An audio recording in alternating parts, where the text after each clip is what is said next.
Now we get into something that is sure to displease everyone, and that is, why is it that we always need all the professionals that we have in an asbestos case?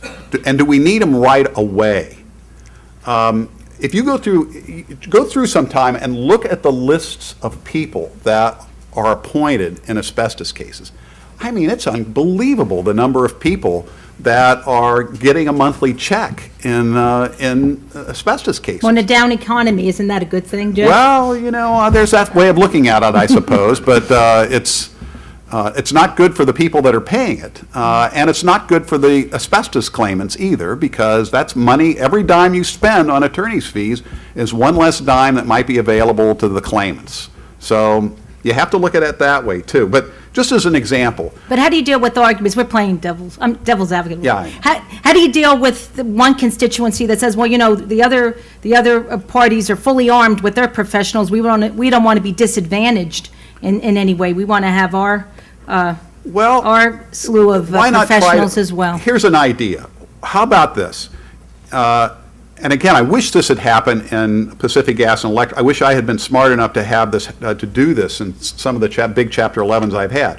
What if the court were to go out, let's say, and hire its own financial professional, and have that financial professional go out and do a going concern valuation of the company, and then authorize the parties? And don't forget that we've got 3 committees at least in every bankruptcy, every asbestos bankruptcy, at least 3 committees, if not more.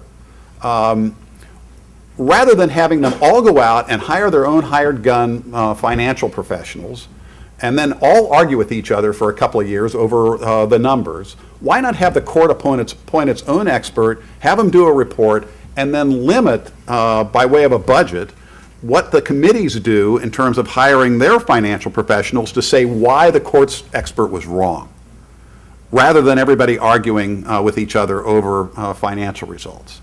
Now, I don't see anyone just nodding and just jumping up and down at that prospect, but you might want to think about it because it could save a lot of money.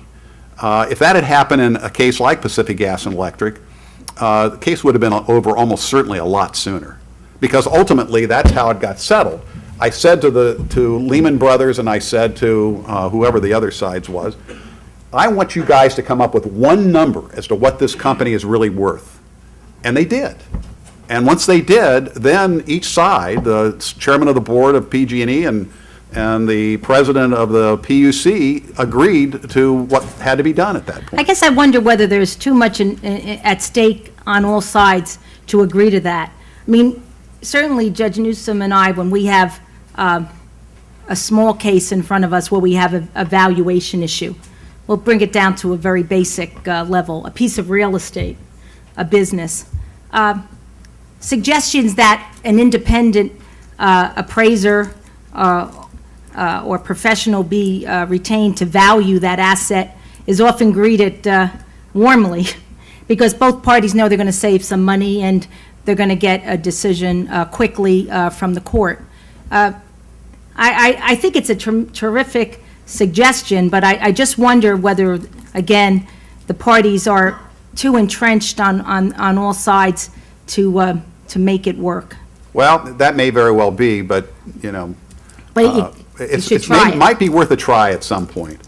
Then there's the question, another issue that ought to be talked